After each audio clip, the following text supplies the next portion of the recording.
Hi, everybody. Welcome to today's live stream for What's New in PyCharm 2023.2. I'm joined today. Hi, I'm Paul. I'm joined today by my developer advocate friends, Helen, Jodie. Hi. Hi. And Hello. you know what's better than a developer advocate?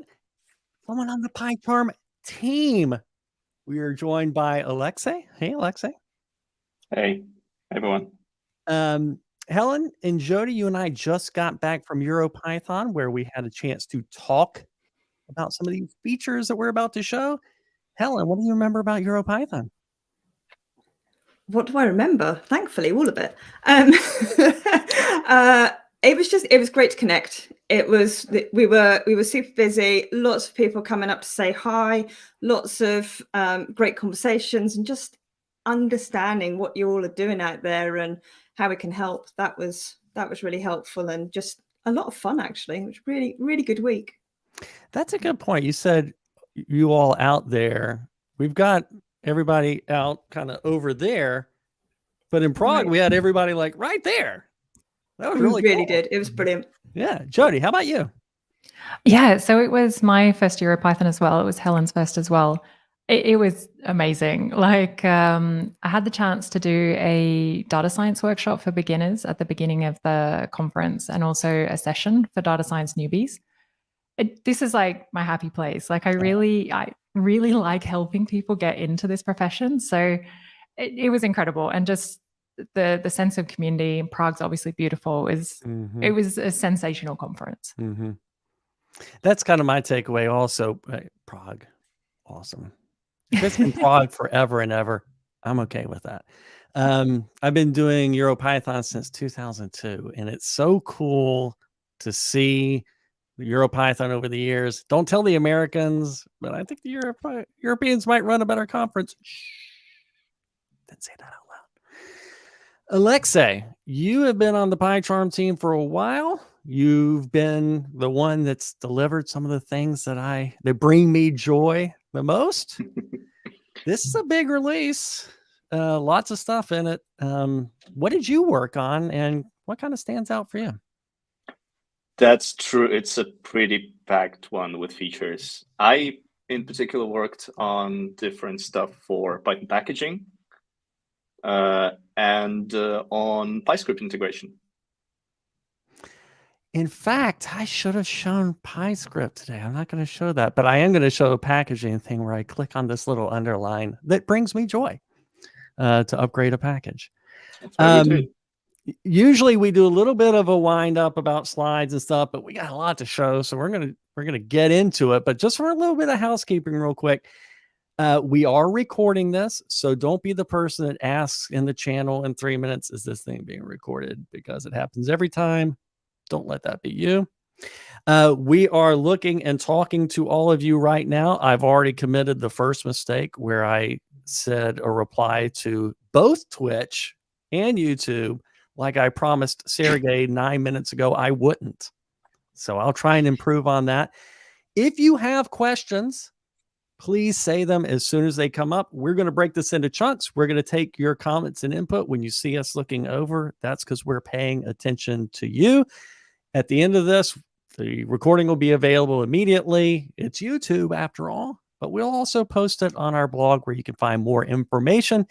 With that in mind, let's go ahead and jump into our first demo. All right. Shout out to the Rider team that came to your local conference. Rider team's a cool team, isn't it? Shout out to the Rider team. Okay, I'm going to start with Django is a big emphasis for us for the rest of the year and releases into next year. And we brought to Django a feature that we had implemented, Aleksei, before. We had endpoints for what? Fast API? We had for Fast API and Flask. So now we have endpoints for Django. What are endpoints? I'm going to show you. I'm in a Django tutorial project. I'm going to click on the icon cleverly named endpoints. And it's going to show me for my project, and I'll hide the run tool window.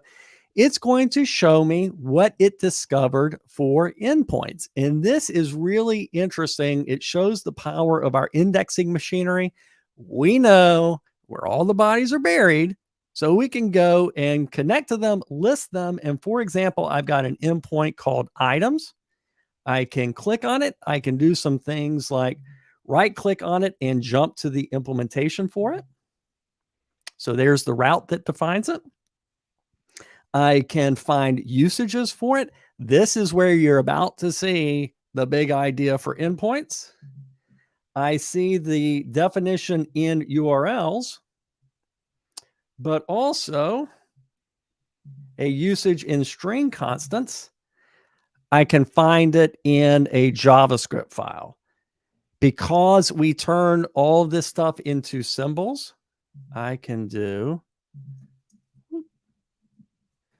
this at autocomplete.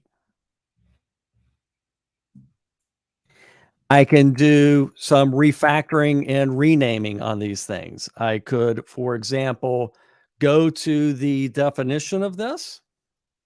And if I refactor, rename, and call this list, you'll see that it changed its definition over here. And if I jump to the source, that was what I was just on. If I jump to the usages, I'll see that that JavaScript file, I'll just jump to the JavaScript file, had its URL path changed from items to list, because we know where all that structure is. I can walk up to this endpoint in my list of endpoints, click on it, see some documentation for it. And I could walk up to the HTTP client, and I will change that to the port that I'm using. Issue a request and make this a little wider. Is this because I just changed it?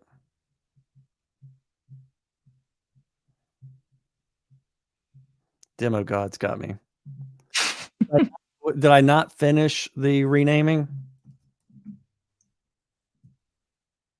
Oh, no, I've got to restart the server.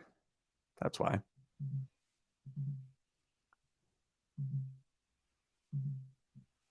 And I see the JSON output. So I can see my structure. Endpoints are a way, if you're doing endpoint style development, are a great way to get a bird's eye view of everything in your project. Use open API Swagger stuff to get documentation and kind of introspect all of your endpoints, but then tie it into the rest of your, I said rest. That was fun. The rest of your full stack programming. Things, for example, over into JavaScript. Wilson's, hey, this is going to be my first time trying this. Let's see if I can do this without messing this up. Okay, I'm going to star that and come over here. Wilson said that's very useful. Thank you, Wilson. That is really useful. Let's talk through this a little bit. Aleksei, you've seen this pattern in when we delivered it for Fast API, etc. It comes from the platform. Can you talk a little bit about how the platform gives us some stuff and then how we wire it up? Sure. So as you know, PyCharm, as all JetBrains IDs, is built on top of IntelliJ platform that we are also developing. And as it happens sometimes, the platform provides some useful API for us that we can use. So for example, endpoints are available for different Java frameworks as well, like Micronaut, like Spring and stuff like that. And then it's up to us to use our knowledge of Python and Django and Fast API and Flask to implement this functionality specifically for them, like understand where the URLs are stored in the project, how can we extract them, how can we search something using this URL, and that's how you get endpoints. That's a wonderful point about how we relate to the platform, get features back from it. A lot of people that do full stack programming know about the database tool. That's another thing that comes from the platform, specifically Data Grip, the front end part, which comes from WebStorm. This part about endpoints, we got a lot more we can do on it. We're just getting started. We got some more features to finish implementing.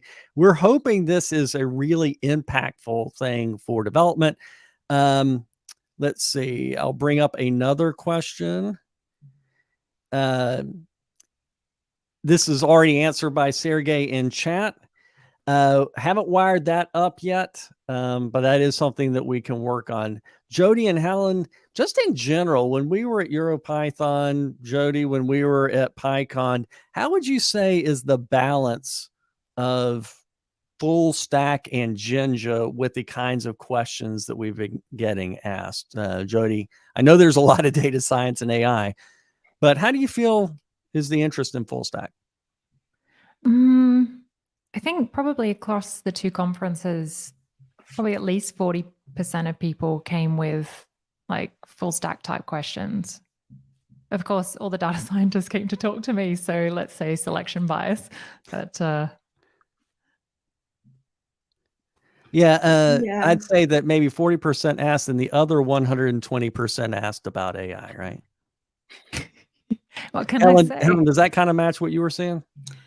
It absolutely does. I think maybe you need to up the 120%. But yes, there was definitely a lot of you out there that were asking full stack questions and asking for full stack swag as well.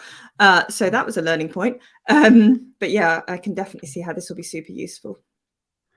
All right, we've got some other questions that are coming in, but they're getting answered by the PyCharm folks in the back. So I'll let them handle those and go on to the next one. Oh my God, oh my God, oh my God, oh my God. I love this one. Black integration. There's been a plugin, Black Connect. I've been a happy user of it for a while. We now have direct Black support integrated. So I'm in a file. I will mess it up a little bit.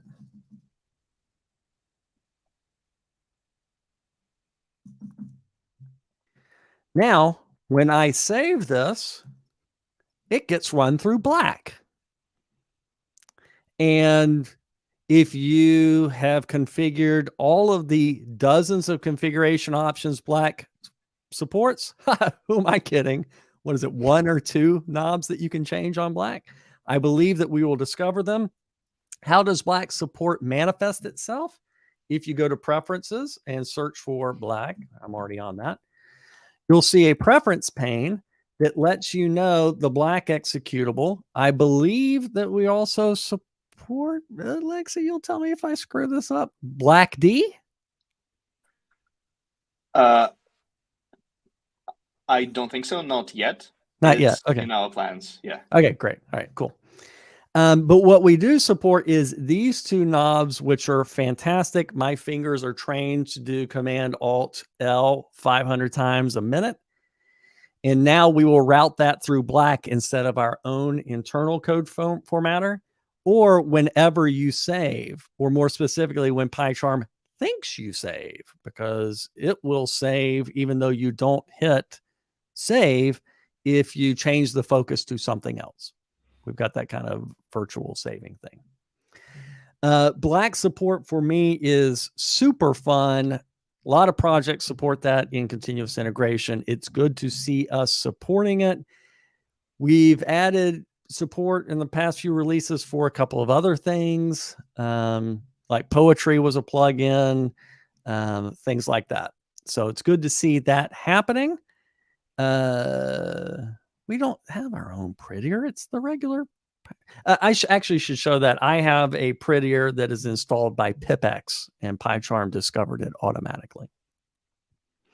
Okay, I'll wrap up that demo and get some comments. Again, Aleksei, I'll start with you on this one a little bit, and then Jodie and Helen, if either of you want to comment after that, let me know. Aleksei, this is an example of maybe some thinking in the PyCharm team about external tools. Want to comment about that? That's a good question. That's just something that we are trying to bridge the gap between how PyCharm is used and what practices are prevalent in Python community. So we've had our own formatter for years now. It worked fine, but Black is such a staple at this point. Yeah. It's used so much that it just makes sense to bring it as well. So there's still option to opt out of Black formatting and configure it through PyCharm, but this option has to be there to use Black for your project. Well said. Well said. And I like the way that we bring it in because of this stuff.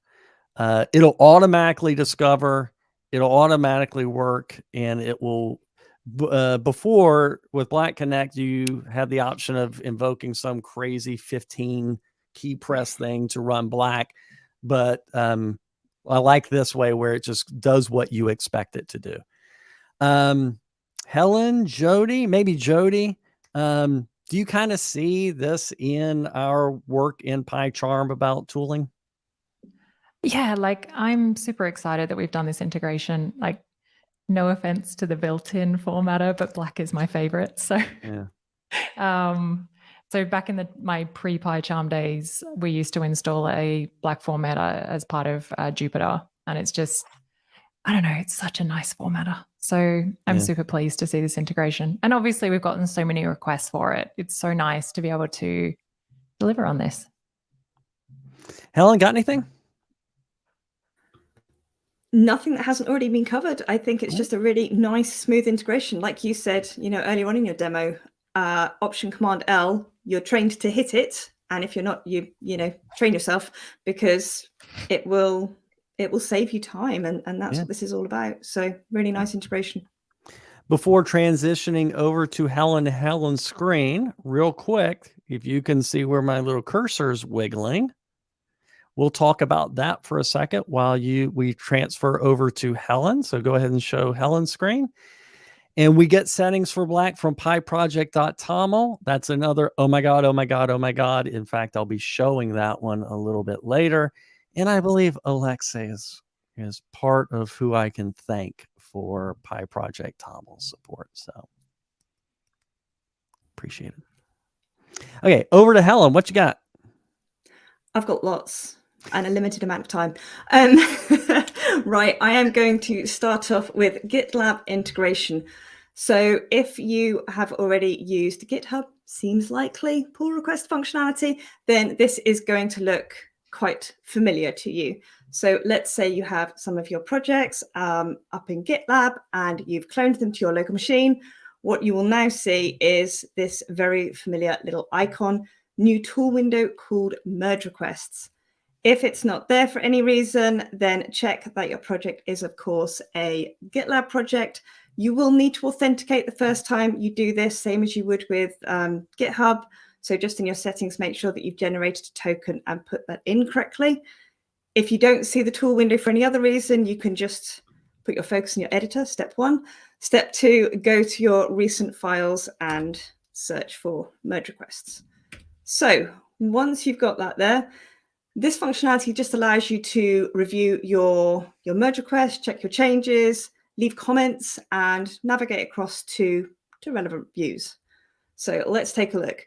And I apologize because my merge requests are really not very exciting. So prepare yourself for that. So I have a couple of merge requests here. You've got various filters. I am filtering by open, author myself. You can change these. I've got my IDE quite zoomed in, but if I zoom across there, you've also got labels that you can use as well. You can select them. I did warn you that they were not very exciting. This merge request is very unloved. It is very unloved, poor merge request. We can go in here and we can have a look at the README and we can see what's actually changed. Let me bring that back across. Apparently we have to buy Paul a coffee for all his hard work. I know Paul, I'm not sure. Yeah, I'm not sure either. Coffee is expensive. I'm not sure. So we can just add that comment there. And then if I can, let me just minimize that a little bit for you and bring up Safari. We can see our comment back over in GitLab. So it's a really nice integration. Let me go back into full screen over here. What else can you do with it? You can enter, like I've just shown you, your comments directly in. You've also got options down here that will vary depending on what state the merge request is in. Again, if you've used GitHub, then this will be very familiar to you. So I can request a review. I think my colleagues are tired of me requesting reviews from them for these merge requests. I can close it, etc., and so forth. And I've got another one down here as well. So this is just it's just a nice way of integrating with a different Git platform, which I know many of you will be doing. So yeah, nice tight integration with GitLab. Questions? Yeah. Question for you. How much does it feel like our GitHub integration? A whole lot? Yeah. Excellent. Certainly to me. Excellent. I am more familiar with GitHub than GitLab, hence my not very exciting merge request. But this, I understood this very quickly because I've used the same functionality in GitHub. So for me, this was like, oh, right, yeah, that makes sense. And if I double click this, oh yeah, look, I can add comments, I can do this, and I can manage all the actions, and then I can see that they're immediately reflected over in my browser, which was super nice. Yeah, yeah. A question to everybody in chat. Any of you using Black? Any of you using GitLab? Let's see if we can get some comments on that. Jodie or Aleksei, either one of you want to comment on GitLab integration? You can go first, Aleksei. All right. I just really like that, like a GitHub integration, it's all inside the IDE, because when I do reviews, I use lots of IDE features like diffs and navigation between the code. And it's just so much better to me to not be forced to leave your IDE to type some comment. Yes, and I think I've commented on previous webinars. I'm not the best with Git in general, so support for another platform is always welcome to me. So comments on both of those comments. Aleksei makes a really good point. We are an IDE. The I stands for integrated.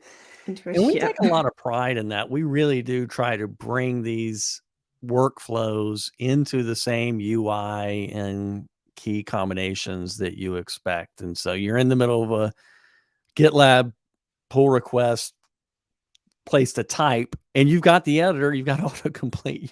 I mean, it's pretty crazy.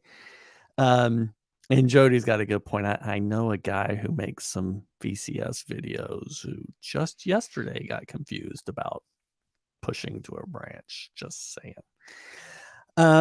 Okay, we will continue on.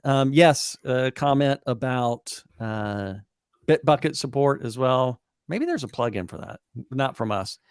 And a couple of people who've commented about Black for all of our applications. Yes, way to go. Okay, Helen, next up for you is Run Anything. Next up for me is Run Anything. Yes. So if you have used, let's say, IntelliJ IDEA, again, this feature is going to be familiar to you. And great news, it has come to PyCharm.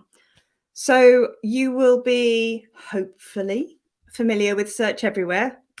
Tap Shift twice, right? Search Everywhere. If you're not familiar with that one, consider that bonus learning. Run Anything, tap Control twice. Okay, so you've got Search Everywhere, Shift twice, Run Anything, tap Control twice. What does it allow you to do? Spoiler alert, it allows you to run anything. But what if you don't know what you want to run? Well, you can type in a question mark, and Run Anything will give you a bunch of helpful tips. Fortunately for you, I'm not going to go through all of these because my colleagues will be annoyed that I spend 35 minutes doing that. However, let's just take a quick look at some of them. Okay, oh, don't do that, Helen. So tap Control twice. First thing we can do, we can run our program. We can do that. We can run. So any run configurations that you've got, I've only got one right now, but you can run your program. Let me stop that from running. Let me go back into run anything. Other cool things we can do. Let's do python-m pip install. Oh, not install. Definitely don't want to do that. List. So apparently I need to run an upgrade. Again, you can get this information from the Python packages tool window if you want to. Interestingly, if I select this and touch nothing else, here are my hands, and go back to control, it's there automatically, which I actually only found out this afternoon. Super cool. So run anything. Other cool things you can do. We can do pip install SciPy. If you'd like to do that, we can go ahead and do that. You can do pip uninstall SciPy. You can do lots with this depending on how your project is configured and which stack you are using. You will notice when you're using run anything that each time you do it, it will create temporary run configurations for you up here. So on your run configuration dropdown, that's my main is my permanent run configuration, and it's created this temporary run configuration for me as well. What else can I do? Let's, just for argument's sake, I'm going to uninstall what I just installed so I can show you something else. If, like me, you like nice, tidy dialogues, I know I certainly do, or maybe, I don't know, you're preparing a demo for a live stream.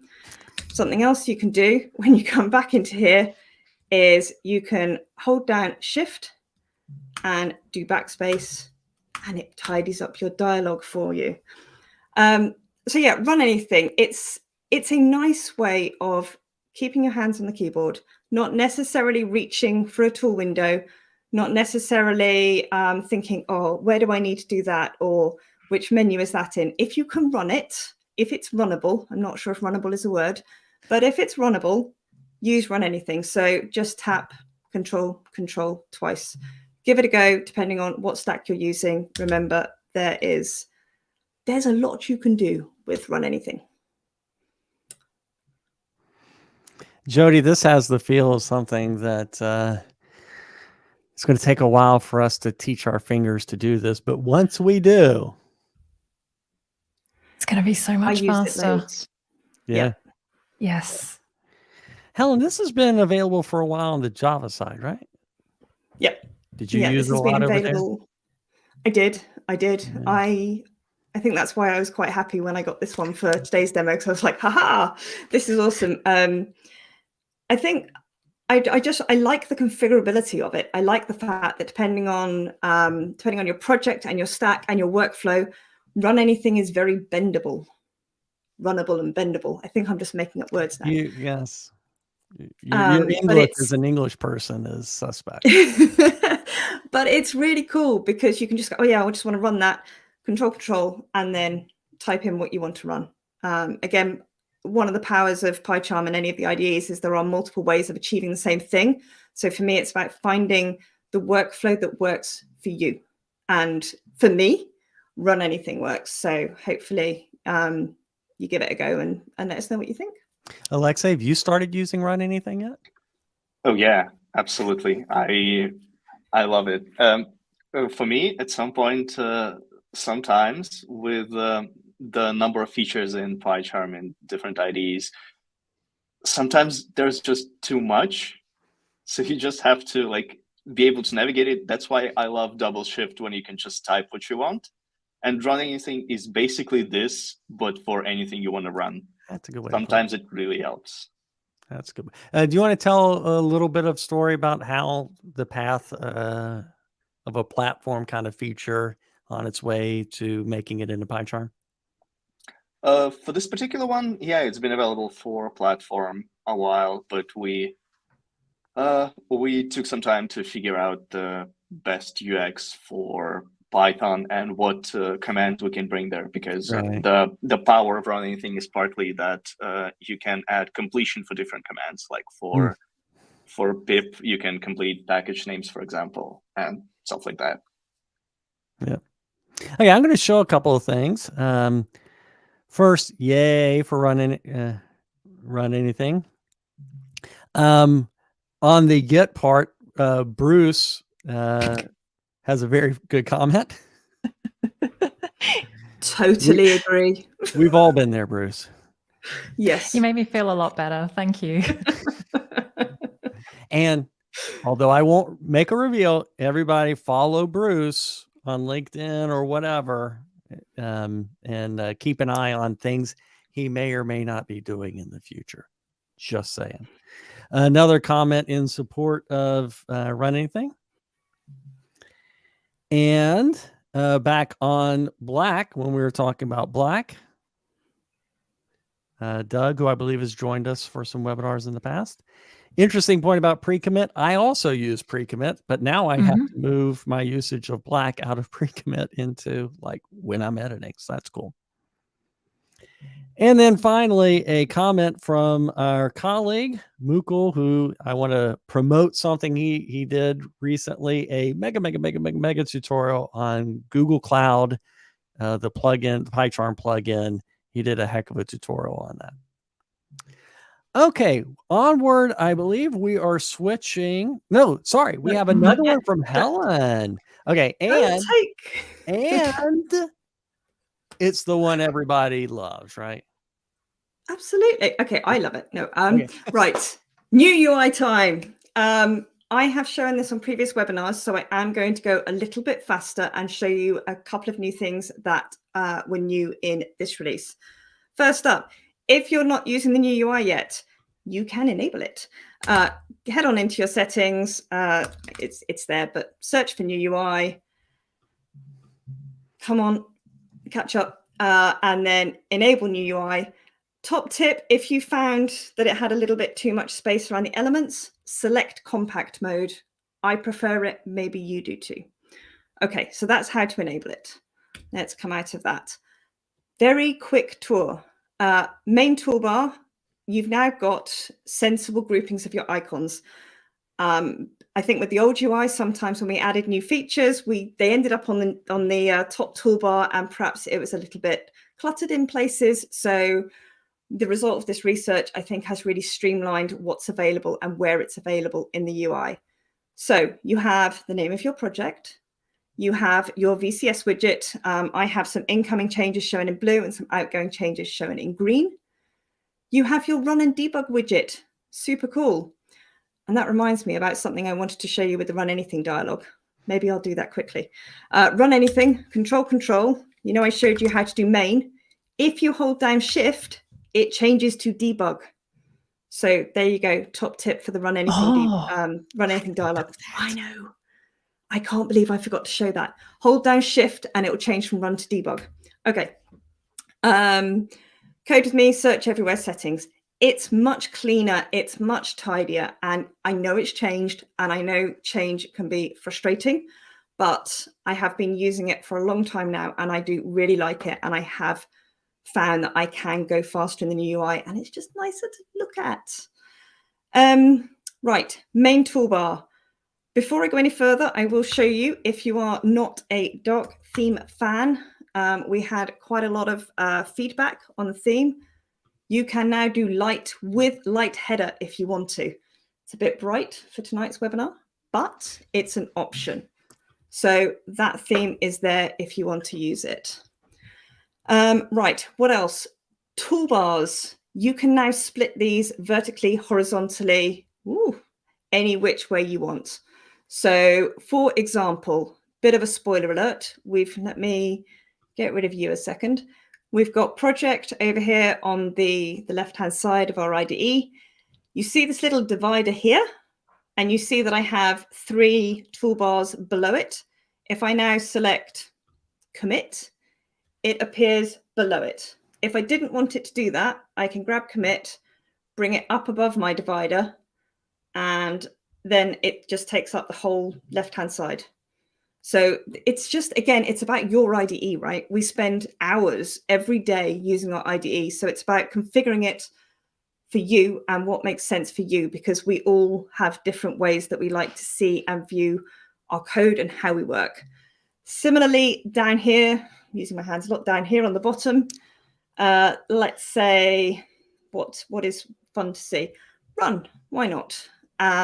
Because I've dragged some toolbar windows over to the right, like Python packages, they're split. If I didn't want that to happen, I could pick it up, and in this massive zoom, it's going to take me a while, but I could pop it back over on the left-hand side. So it's just a way to configure your IDE for a way that works for you. Now, on to stuff that's new in this release. Right-click on the top, change project color. When I first saw this, going to be completely honest, I didn't really understand the point of it. However, if you have multiple projects open, it's actually a really nice visual way to see at a glance what's going on with your project structure, or not your project structure, your open projects. So you can change them, you can configure them.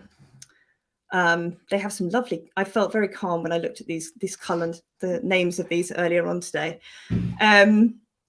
You can also do a custom color if you want to. It's just a color picker. You can check that out when you're ready.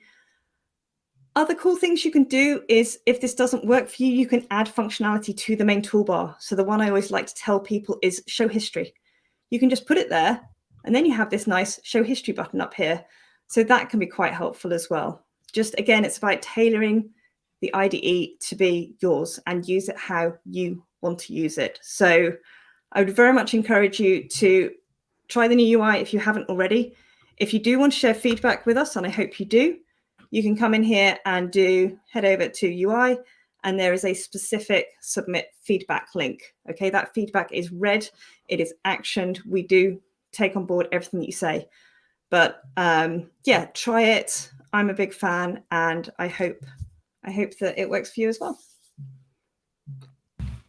All right, a couple of comments before I show some comments from the channel. First, kudos to you for getting that drag and drop and not missing it. First time. That was a long drag. And that point about the dividers thing, when I was at Angular conference, someone asked about that. And we had just, and it was really cool to be able to show that. So I'll go through some comments and then get some feedback from Jodie and Aleksei. This is all, most of these comments are like love, love, love. So love, apologies for the emoticon or whatever not coming through. And then, hey, look, it's more love. On topping that, here's more love and a good point about the old commit dial. Aleksei, have you switched over, or are you still on? Do you still use the old one? Do you mean the UI or the commit dialog? The commit dialog. It did take a bit getting used to, because when it initially released, I did switch to old style model commit, but switched to tool window commit, and I'm really happy with it. Yeah. Last one from Bruce, who said in the chat that he revealed that he's doing an update of a PyCharm book for Pact. So yay, Bruce.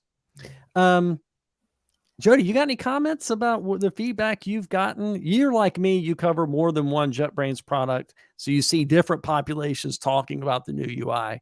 What are you seeing people saying? Yeah, I think it's sort of like Helen said, change is hard. But what I was really surprised about is 2 last conferences I went to, which is the last 2 weeks, I actually had people coming up and advocating for the new UI to other people who were doubtful. It sounds very shallow, but I love the new color headings. They're just so pretty. Like, it's fine. I'm okay with the Barbie colors. That's very me. Calming colors, Jodie. Calming. Okay. Zen colors. They were. I felt calm. I know Data Grip had a feature a few years ago to change the background color of a table. And the primary motivator there was, this is the production table. This is your dev table, red or something like that. Red. So I wonder if people will find similar ways to use the color scheme to kind of keep their lizard brain in focus a little bit. Yes. Aleksei, you got anything you want to comment on what's new in new UI? Nothing particular. All right, cool. I've just as you probably know, we use JetBrains IDEs to develop other JetBrains IDEs. So we sometimes see features in the works when they just appear. So the day it appeared in our internal builds, I switched to it and never looked back. Yeah. I've been using it ever since. I really love it. The summer before it came out that was like 500 years ago. I don't remember. I was like, oh, screw it. I'll use it for my vacation programming. And then when I had to switch back to record videos, I got mad because I loved it. I didn't think I would. Okay, let's go ahead and switch over to Jodie's screen for the star of the star of the star of all shows. What do you got, Jodie? I'm so happy I get to show this. So those of you who have been following along with the releases, not just of PyCharm, but all of our IDEs, may have heard of our brand stonking new AI assistant. So this is a limited preview that we're releasing. We do not have, unlimited seats. It's a feature of PyCharm Professional. And if you do want to take part in this preview, I will tell you how to do that after this demo.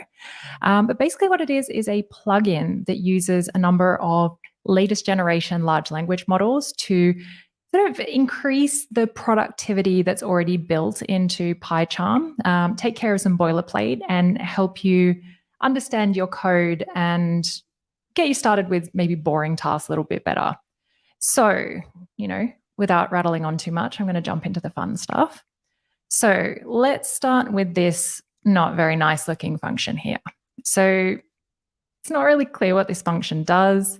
Probably has something to do with getting, some sort of metrics out of a machine learning model, maybe, but it's really not clear. So one of the things that makes this function quite difficult to understand is there's no docstring, there's no documentation. And we could write this documentation, but we don't know what this function does. So this is one of the first things that we can get the AI assistant to help us with. We can either right click or as a shortcut, we can do Option Enter, and we get this new context window for AI actions. So I'm going to come back to these other options in a second, but let's start with write documentation. And we can see it's a little bit wordy. It's a large language model. It's not deterministic, and they do tend to be quite verbose. But this gives us a pretty good start. It's basically told us what our parameters are. This is accurate. I do actually know what this function does. So this is actually accurate. It's told us what the return type is. This is also accurate. And it's basically given us an explanation and even an example usage. So, maybe this is a little bit too much. We can just get rid of this last bit. And we have a nice little doc string to get started with.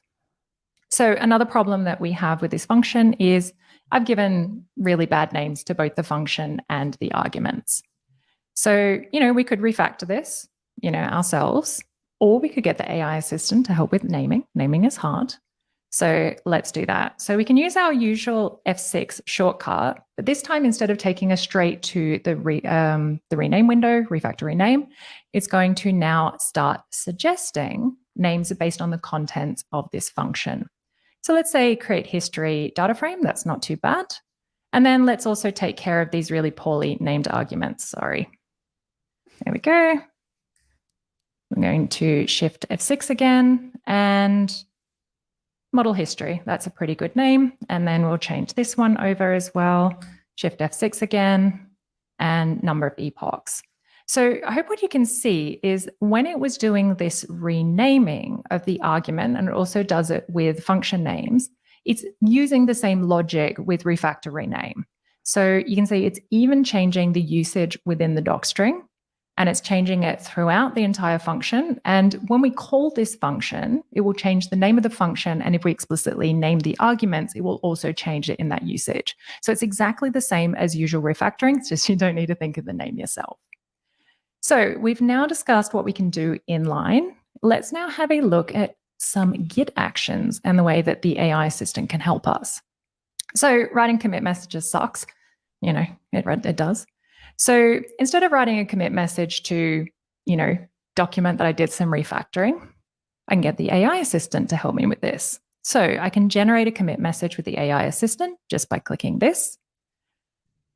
And what it's going to do is essentially analyze the contents of the diff between the current file and the last commit, and it's going to describe it. Again, it's a little bit wordy, but you can trim it down and you can just keep what you want. It's an assistant. It's a starting point to try and help you with boilerplate. And then here's one of my favorite features. So I did a, commit yesterday. Was a little bit lazy with my commit message. Didn't use AI Assistant for it, obviously. And I don't know what I did. And maybe this has happened to you before with either your own commits or colleagues. We can get the AI Assistant to help us. So we right-click on this commit and we go to Explain Commit with AI Assistant. And let me get some of this stuff out of the way. What we have is this tool window that now opens. And again, it's analyzing the diff underlying that commit. And it basically tells us what's happened. All right, so let's have a look at some slightly more advanced options. So again, zoomed in a lot, a bit of a journey. But let's go over to our AI Actions context window again. And we've got quite a few different advanced selections here. So we can get the AI Assistant to help us understand the code, find some problems, or suggest a refactoring. So let's have a look at that. And basically, the AI Assistant is pretty nice to me. It says my code is fairly clean and well structured, which thank you. But what it's going to do is suggest that what I can do is, in previous demos, what it suggested is I split it into two different functions. I'm not entirely sure what it's done this time. I'm not entirely sure what it's done. It's done a function within a function for some reason. But it's explained why it's made that decision. And again, this is a starting point where you can use this to go, okay, I like this suggestion. I don't like this suggestion so much. And also, if you don't want to do any of the actions that are built in, you can generate your own prompts. So what we can do is a new chat using this selection. And we can ask the AI Assistant to do whatever we want. So those of you familiar with using ChatGPT would be familiar with doing this sort of thing.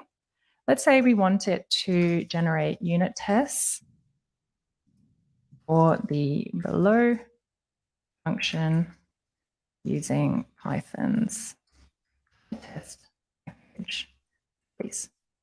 It's always, pays to have manners. And basically what the AI Assistant is going to do is generate that for us. And you can see that it's imported PyTest. It's got the relevant dependencies that we need. It's going to take a little while to do that. But once it's finished generating that, we can actually insert that code in its own test file. And we will need to do some corrections. The code will not be correct out of the box. So for instance, one thing I found is it has issues importing the function. Yeah, you can see that it's had issues with that here. But this, again, offers you a starting point. With a few minor tweaks, you'll basically have tests written that you won't have to do from scratch. And then the last thing that I wanted to show you with the AI Assistant is that most of the functionality actually works within Jupyter Notebooks as well. So the inline functionality, so doc strings and renaming doesn't work, but everything else does. So just to show an example of that, go to AI Actions again. Let's say we want to find potential problems. So that's it for the AI Assistant demo. Just before I finish up with this, I just want to sort of talk about the preview, how you can get access to it, and also the models that we're using. So basically, to get access to the preview, I'm going to stop that. Just go to Preferences, go to Plugins, and go to the AI Assistant plugin. You may need to search for it, but it's a feature one at the moment, so it's probably going to be up the top. Make sure it's the one from us and then install it. Once you've installed it, you'll see this new AI Assistant tool window come up.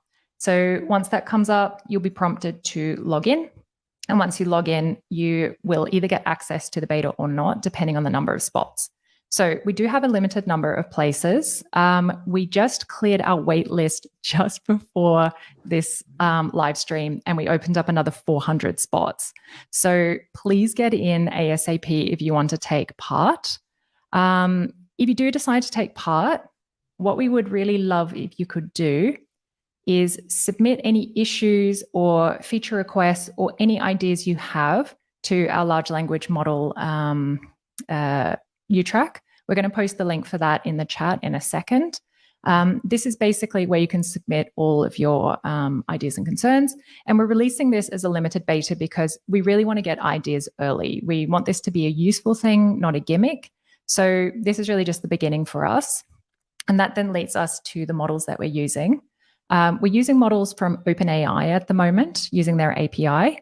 So in terms of the agreement we have with them, they will not be collecting data for training, and they will not be passing data on to other companies, but they may be collecting data for other reasons. So you can read all about that in our data collection and use policy. Again, we'll post the link for this in the chat. Please do have a read of this before you use the tooling. The general rule of thumb is if your employer is not happy with you using Copilot or ChatGPT, maybe just hold off on using AI Assistant for workplace code, maybe use it for open code bases. But our next steps is we're looking into doing on-premises and other type of models, talking to other providers. So again, this is just the beginning for us. And that's AI Assistant. It was the hit of EuroPython in terms of our booth. Yeah. So we'll get back to that in a second. I'll show a couple of comments about some previous stuff. First, thank you, Sergey, and the PyCharm team for answering questions in chat. They're taking the hard ones so that we can take the easy ones. We do have a merch store. We get asked this a lot. I'm glad that we now have a URL to point people to. And on the point, Helen, about colors, Bruce said he actually does that. So there you go. And he's an internationally famous book author, so that kind of proves the point, right? Now, over to Jodie. Helen, I think you and I can attest, as people streamed past you and me at EuroPython to go talk to Jodie, that this was a fairly universal reaction, and several points every single time, Jodie, you'd have the jaws dropped. Would you agree that this was the hit of the show? Yeah. Yes. Sorry, Helen. Yep. Helen, would you agree this was the hit? Yeah, I felt like Jodie's PA, and I couldn't have been happier. It was fantastic. It was world. We're just living. It was brilliant. Yeah, exactly. I think it's great. Like I say, we've just opened up. What did you say? 400 new seats. So get in there. Yeah, and I did see a question coming through. This is a professional feature only. The reason for that is we've released it across all of our IDEs, including paid ones. So it wouldn't be super fair if we made it available as a community feature. Yeah. So Jodie, what was the reaction like as you were giving these demos? Yeah, like for me, so my background is natural language processing. So obviously I knew what these models were capable of. What I was impressed with is how thoughtfully it's been done. I was really happy we took our time and just thought of ways that this could actually be really useful. For me, like my favorite is the Git explanation of commits. Like it's so helpful. Yeah, like I really think that with a good community feedback, we can get a really amazing set of features. Let me pop up questions, see if you want to tackle it. I would give my opinion, but it probably is going to be wrong. Yeah, so this is still super early days. So the preview at the moment is free if you can get into the beta, but our pricing is still like to be determined. We're not entirely sure how it will be released, and a lot of it's going to be contingent on the models that we end up using. Indeed. All right, so everybody out there, keep an eye on this space.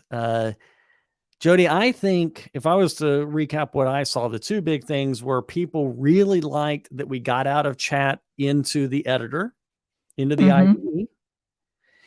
And when we start talking to some of these bigger companies that have intellectual property behind the firewall, they wanted to talk to us. Would you agree? Yes. And this is why we're highlighting as part of the release, like early days, we're using OpenAI. This is an early day in this space. So yeah, it's exciting though. It's a very interesting area. You know what else is exciting, Jodie? Polar's data frames. Polar's data frames. Heck yeah. This is actually one of my favorite features of this release. About like everything. Yeah, well, I kind of love it all. But basically, Polars is one of our most heavily requested data science features. So for those of you who are not familiar with Polars, it's a new high-performance data frame library which is designed for use on a single machine. So it's kind of like pandas in that you don't need to use multiple machines like Spark or Dask or Ray, but it's much, much more performant. And we have had so many requests to support this library. The support is beautiful. You're about to see it. And oh, thanks, Marit. Takes one to know one. And essentially, if you want to know a little bit more about Polars, if you're not familiar with it, we'll have a blog post probably coming out next week that I've written about its comparison to pandas. And we're also had an interview with Richie Vink, who's the creator of the package. So if you keep your eye out on the Dataspell blog, because this is also part of Dataspell's functionality, all that will be coming out, I think, next week. Okay, so enough chatting about Polars. I could literally talk about it for hours. I was at EuroPython. It was very fun. But let's see a demo of how it's supported in PyCharm. So we have a new notebook here. So what we need to do, obviously, first is import Polars. And those of you who are familiar with pandas, you'll see that the syntax is very similar. And let's import a data frame. So, and we're going to... And look at that lovely autocomplete already. And let's have a look at this data frame. Okay, so the first thing you're going to see, once I get rid of the services window, is we have a untruncated list of columns here. So if you print out data frames, Polars data frames within a Jupyter notebook, they're just printed out as plain text. It's rather difficult to explore. So you can freely roam around. If you've got text columns that are, say, cut off, you can scroll over, you can see the whole thing. And you can also actually see all of the rows as well. So you can see that it's dynamically loading all of those and you can scroll through them. Basically, if your data frame fits in memory, you'll be able to see all of the rows. So this is instantly incredibly helpful. It's much more dynamic. And this is like a fundamental part of data science workflow that you need to start moseying around your data. But even better than that, this is so nice. You hover over a column, you will get a whole bunch of extremely useful summary statistics and information about that column. So you'll get the data type, missingness, the count, and a bunch of summary statistics. This is so useful. And if you want to do some further exploration or manipulation of the data frame, you can right-click on any column. You can hide the column, hide all other columns. You can see a list of all the columns. There's quite a big data frame, so this is very useful. And you can also do descending and ascending sorting and clear the sorting. So if you don't have enough space, you can also open that data frame in a new tab. Gives you a lot of space to roam around, and you can again load in all those rows if you like. And then when it comes to working with the data frame, or saving it, you can also export it in a range of formats. So you've got a bunch of CSV formats, you've got SQL insert statements, and you can also create your own export types. So if you want to export it as JSON, you want to export it as HTML, as Markdown, whatever you want to do, you can create scripts for that, and you can create your own extractors. And one kind of fun thing that I wanted to mention, I think we're a little low on time, so I won't do the demo. But a lot of people think that you cannot actually use Polars with any data exploration libraries. So this has sort of been a little bit of a thorn in the side of using Polars as part of a data science workflow, that it doesn't have interoperability with a lot of graphing packages. But I discovered quite recently, Polars works with Plotly. And we have beautiful, beautiful support for Plotly in our PyCharm Jupyter notebooks. So you can actually pass Polars data frames directly to Plotly, and you'll have this beautiful workflow in conjunction with the summary statistics. It really gives you a good launching point for using Polars, not just for, high performance data processing, but also for visualization. So that's Polars. Polars was the hit of the show at EuroPython, wasn't it?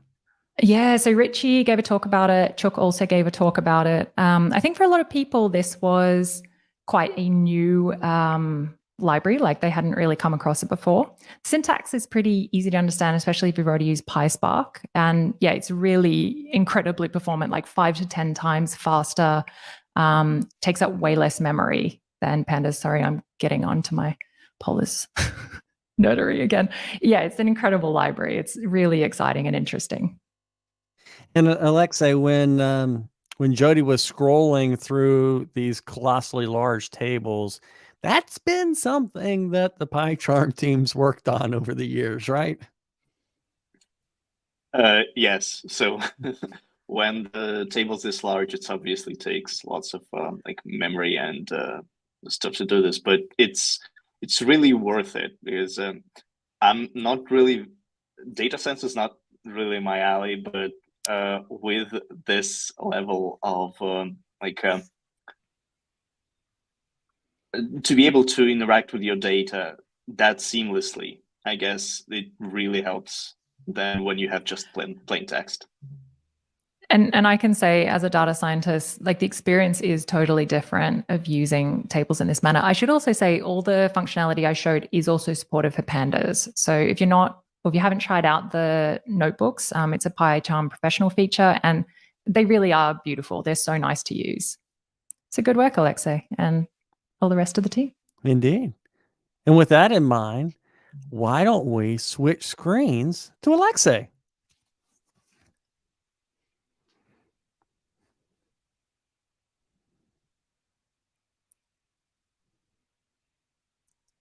You're muted. I'm so sorry for this. Sorry. Yeah, so as I've said, we had lots of features in this release. It's really packed, so I'm just going to show a small one that I particularly like.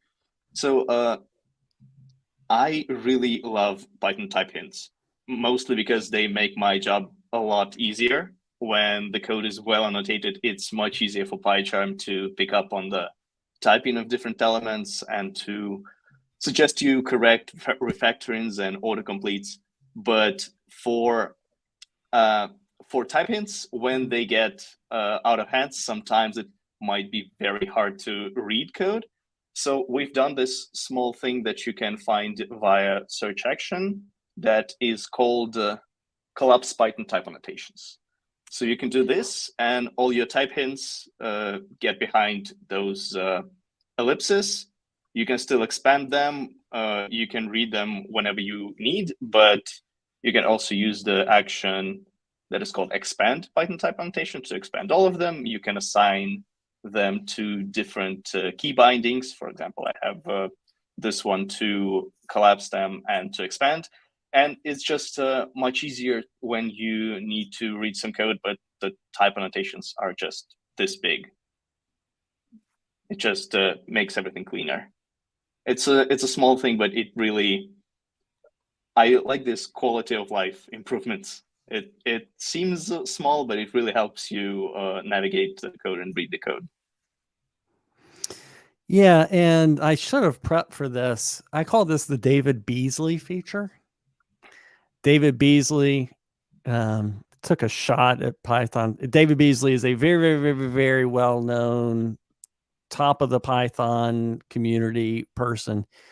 And he gave a little poke at Python type hinting a couple years ago on Twitter, where he put this arbitrarily obscene type annotation of nested. And it's like something like, is this what we've become? And our ability to hide this in a way that still feels normal, because it's our normal code folding kind of ideas and semantics and things like that, is exactly the answer for that. I think if people went to the U-Track ticket for this feature, they'd see a lot of comments from people who desperately want these things hidden. Yeah, that's true. Also, one of the useful things to do this, you can also, if you put your cursor on the type annotation, you can do Option Enter. That's a very useful shortcut that you should try on many other symbols. It gives you useful suggestions, and high type annotations will be there as well. All right, Aleksei, you're going to talk about something. I think we might wind up switching to my screen in the meantime. But I do want to go through a couple of comments first. Let's see. Start. We had a question about where to get the black executable. And Tanya, thank you very much for answering and pointing at this. There was a follow-up question about the person has a WSL environment. tools such as this need to be in the host environment. They can't be in a Docker or a WSL. Aleksei, is that right? Yeah, I think so. Yeah, so you need a local interpreter for something like that. And then Artem makes a good point about Python and type annotations. Helen, coming from the Java world, you're probably like, what's all the fuss about here? What do you mean hide the annotations? That's the good part. I know, right? Mm-hmm. But Jodie, you appeal to an audience that might be a little less type hinty. Is that right? Yeah, I would say so. So data scientists tend to use code more for prototyping and scripting. Although I do try to encourage using type hints because it really does make your code a lot more readable later. I agree. So you probably noticed that the example I used has type hints. It's from a webinar that I did on reproducibility. So yes. So that your future self can reproduce what your current self did. Exactly. And I do dare say this actually helped the AI assistant as well. Yeah. Okay, Aleksei, you've got another topic to talk about. Yeah, I wanted to mention the new tool that we released with this version of our IDEs. That's the goal of which is to help with indexing, because indexing is when we look through your code and try to remember all the useful locations for different symbols and stuff like that. And it's always been a pain point because it might take significant time to go through your code base if it's a large one.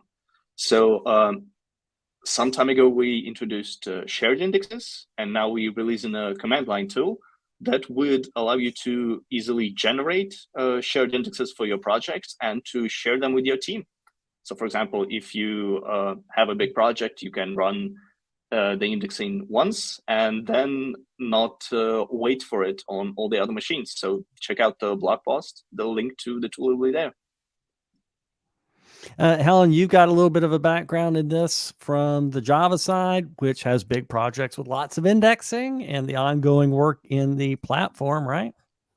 Yeah, I mean, it's wonderful to see another feature that I know is used and loved. I don't know if I use that word, but used extensively coming across to PyCharm as well, because it means that folks out there can get hold of it, take advantage of it, and anything that speeds us up or improves the way that we do our jobs and helps us to be more awesome developers is a big tick in my book.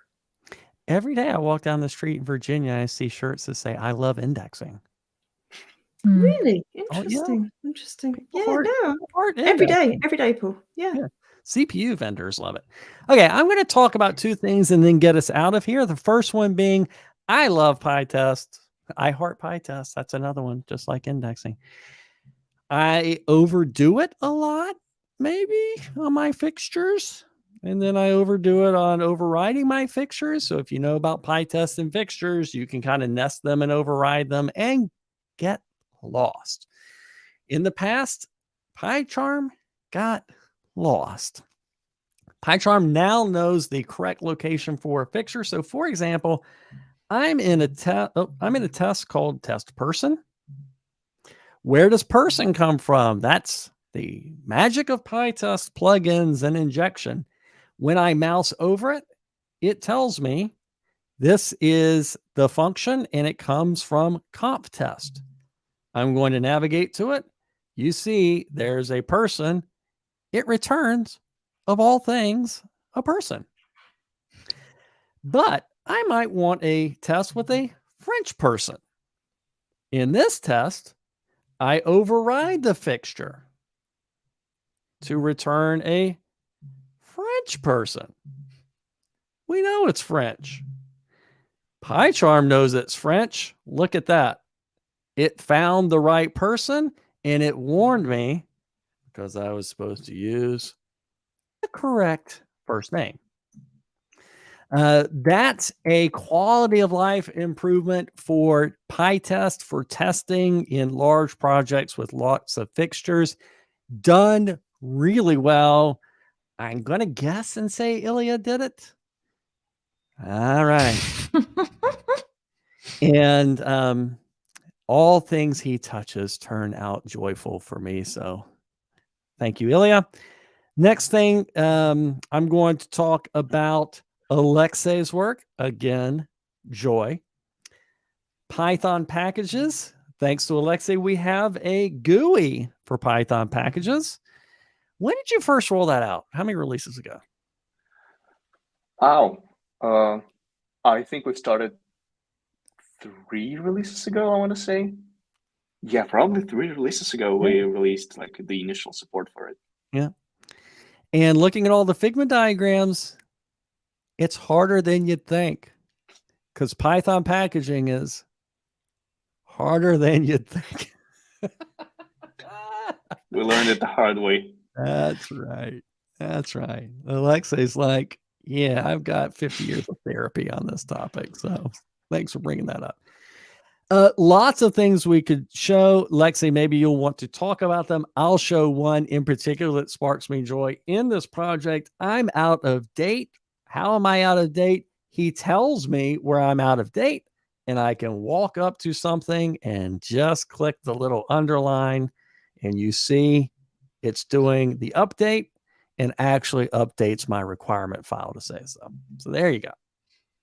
Let me make sure that. So, Aleksei, you got anything else that you want to promote on your work? It's a hard question because the work's not over. We'll still working on it. We'll be adding stuff next release, and we'll be working on it for several releases forward, I think. It's just something that's finally coming together that I really like to see. The integration of package and subsystem, and integration between the user interface and the packaging files of the Python world. Helen, Jodie, either of you got anything you want to add to either one of these topics? I love it. I opened one of my projects earlier to prepare for this live stream, and I just had a bunch of links, and I was like, what's going on here? And I systematically went through, and I was like, oh, this is really cool. It did take me a while to figure out the arrow that it was upgrading. I'm like, oh, wait a sec. So yeah, super cool. Really nice job. Thank you. Jodie, got anything? I use the Python packages window all the time. So I set up my initial interpreter when I start the project, and what I actually like is you can see the documentation for the project. It makes it first easy to check you're not installing malware, but also, you know, it's just nice. Like, it's nice to see it there, especially if it's a package you're not familiar with. All right, let me get a couple of comments up about this. And since I didn't tell you all this was coming, I'll go ahead and give you a warning about closing comments. So be thinking about what you want to say for this release, the future, whatever. So a couple of comments that came up. This is in response to Sergey helping in chat fix an issue. Somehow Sergey has memorized all of U-Track, I believe, and instantly finds tickets to fix things. So that's cool. This one is for Helen. No, it's for Jodie. No, it's for Paul. No, it's for Aleksei. You want to take this one since you know a lot about these? Yeah, sure. There are some quirks that I'm ironing out at the moment. Yes, it will be supporting poetry and ppenv. Why not talk about the other one? Sure. It does support Conda. If you have a Conda interpreter, it will detect this and suggest you to install not just packages from PyPI and the repositories you have configured, but from Conda itself as well. And if that isn't enough, there's requirements.txt, setup.py, and pyproject.toml, and then, you know, everything else that's out there. So like I mentioned, years of therapy. Let's go ahead and switch back to all of us on the screen and do a little bit of wrap up. For me, this is that wonderful release. In fact, EAP 5 just by itself landed with so many things that I immediately started putting into my own personal use. Helen, you got anything for this release that stuck out to you? Yeah, I mean, the size of it, and I feel like there really is something for everyone in this release, you know, no matter what you're doing, what your stack is, how you're working. Just make sure that you're kind to yourself and you carve out some time to figure out which parts, which areas of new functionality you want to use and make sure that they work for you. All right. Well said about carving out time. Jodie, what do you got? Yeah, it was such a privilege to be going to conferences just before this release came out and showing it off, because I get to take credit for Aleksei and the rest of the team's work. But yeah, for me, there's some stuff that I'm phenomenally excited about. Polars, obviously, among them. Yeah, when someone wants to buy us a beer for a new feature, we're like, I couldn't. Oh, yes, actually, I can. I'll take it on behalf of the team. It's all a part of a hard day's work. Advocacy is suffering, isn't it? Aleksei, what do you got? I'm just happy about this release. It's a really big one. I'm really glad that we made all the that we put everything that we've planned for this release into this version. And I want to encourage everyone to use the EAP builds. We start releasing them sometime before they actually release. And your feedback really helps us improve PyCharm. That's a very good point about the EAPs. And it kind of is a segue to the next release is already being planned. And great stuff is coming there too. Use the EAPs earlier so that everyone, please, so that we can iron things out a little bit earlier. If something makes it into a 2023.3.1, it's your fault for not testing it. All right, that's it for us today. On behalf of PyCharm, thank you all for watching What's New in PyCharm 2023.2. God, number of times I've said that over the years. It's a miracle I can get it all out. Thank you to the three of you for joining. Everyone, have a nice day. Thanks so much. Thank Thanks, you. bye. Bye.